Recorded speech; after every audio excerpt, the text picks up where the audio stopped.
Assalamualaikum warahmatullahi wabarakatuh. Sahabat Al-Faida, dalam tengah-tengah invasi Israel ke Palestina, terjadi beberapa kejadian ajaib yang dialami oleh para pejuang Palestina. Tentara Israel terus melancarkan serangan militer mereka, terutama di wilayah Gaza. Kota ini sudah beberapa kali menjadi sasaran serangan Israel, menyebabkan ribuan warga Palestina kehilangan nyawa dan sekitar 13.000 orang terluka. Namun, selama invasi yang berlangsung sejak 2008, banyak kejadian ajaib yang memberikan pertolongan dan bantuan kepada para pejuang dan warga Palestina. Mulai dari munculnya pasukan berpakaian putih hingga roket yang secara misterius mengenai pasukan Israel. Berikut adalah beberapa kejadian ajaib di Gaza yang terjadi di tengah konflik antara Palestina dan Israel yang kami rangkum dari berbagai sumber. Senjata RPG pejuang Palestina secara ajaib mengenai tank Israel. Cerita ini disampaikan oleh seorang ketua Mujahid Gaza kepada Ustaz Abdullah Zaid Abdul Rahman. Dalam salah satu pertempuran, ketua Mujahid Palestina memberi arahan kepada pejuangnya untuk tidak menyerang tank Israel yang memasuki wilayah mereka. Saat itu, mereka hanya memiliki 6 senjata RPG. Senjata RPG adalah granat peluncur roket yang ditembakkan dari bawah. Tiba-tiba, senjata itu secara ajaib menembak ke arah tank Israel dan menghancurkannya. Mereka terkejut dan heran mengapa senjata mereka tiba-tiba berfungsi dan mengenai sasaran. Setelah kejadian tersebut, para pejuang menemukan bahwa ke-6 senjata RPG itu tidak pernah digunakan. Pertanyaannya, siapakah yang sebenarnya menembak pasukan Israel?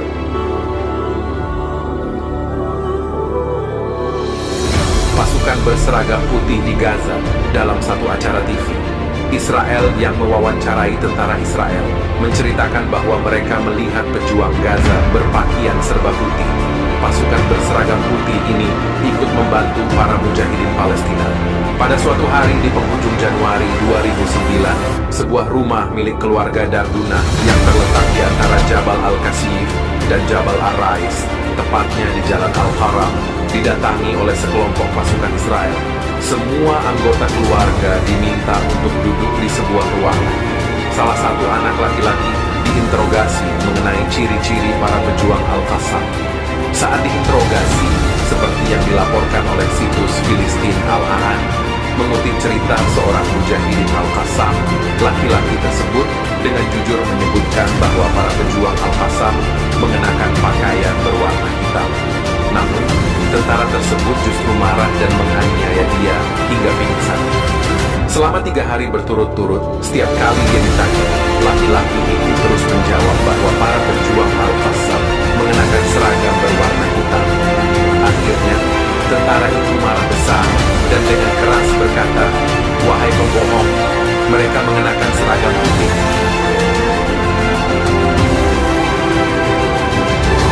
Ketiga, munculnya pasukan lain yang tidak dikenal. Peristiwa ajaib lain diceritakan penduduk Palestina di situs milik Brigade Izzuddin Al-Qassam, Mu'taqal Al-Qassam. Mereka menyebutkan adanya pasukan lain yang tidak dikenal. Awalnya, sebuah ambulans dihentikan sekelompok pasukan Israel. Sopirnya ditanya, apakah dia berasal dari kelompok Hamas atau Fatah? Sopir itu menjawab, "Saya bukan kelompok mana-mana, saya cuma sopir ambulans." Akan tetapi, tentara Israel itu masih bertanya, pasukan yang berpakaian putih-putih di belakangmu tadi masuk kelompok mana? Si sopir pun kebingungan, karena ia tidak melihat seorang pun yang berada di belakangnya. Saya tidak tahu jawaban satu-satunya yang ia miliki. Sahabat Al-Faida, cerita mengenai pasukan tidak dikenal itu juga diceritakan penduduk rumah susun wilayah Al-Islam yang hendak mengungsi bersama keluarganya untuk menyelamatkan diri dari serangan Israel. Di tangga rumah, ia melihat beberapa pejuang menangis. "Kenapa kalian menangis?" tanya. "Kami menangis bukan karena khawatir keadaan diri kami atau takut dari musuh. Kami menangis karena bukan kami yang bertempur.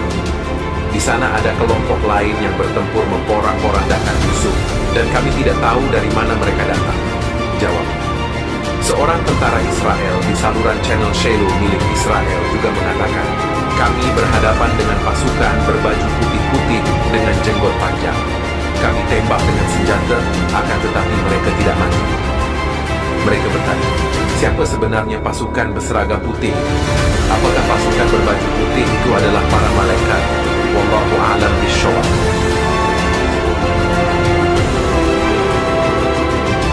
Keempat, ulama Suriah mimpi bertemu Nabi Muhammad. Ada cerita menakjubkan di mana seorang ulama Suriah bermimpi bertemu dengan baginda Nabi Muhammad. Dalam mimpi tersebut, beliau melihat Rasulullah sedang mengeluarkan pedang dari sarungnya. Lalu ulama itu bertanya kepada baginda Nabi, wahai Rasulullah, engkau mau pergi kemana? Lalu baginda Nabi menjawab, aku mau berperang di Gaza. Masya Allah. Itulah peristiwa ajaib yang diceritakan Ustaz Abdullah Zaid ketika berada seminggu di Gaza dalam misi kemanusiaan.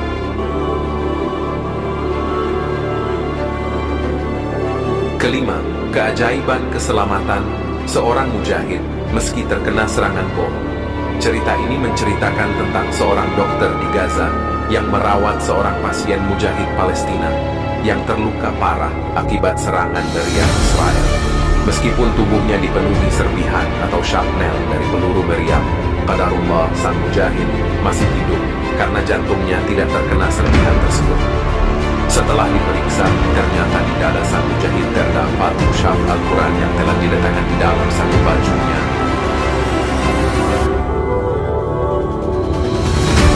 Keenam, cuaca ekstrem membatasi operasi militer Israel. Semua peristiwa adalah kehendak Allah, dan bila Dia menghendaki, segalanya dapat terjadi. Beberapa hari lalu, militer Israel gagal memasuki jalur Gaza Palestina karena cuaca ekstrem yang melanda wilayah Israel. Badai pasir, banjir, dan cuaca buruk membuat pilot dan operator drone Israel kesulitan dalam mendukung operasi militer mereka.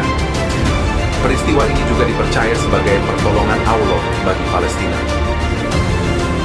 Sahabat Al-Faidah, melalui semua kejadian ajaib ini, penting bagi kita untuk mengambil pelajaran bahwa keberanian dan keadilan selalu mendapat dukungan, bahkan dari yang tak terlihat.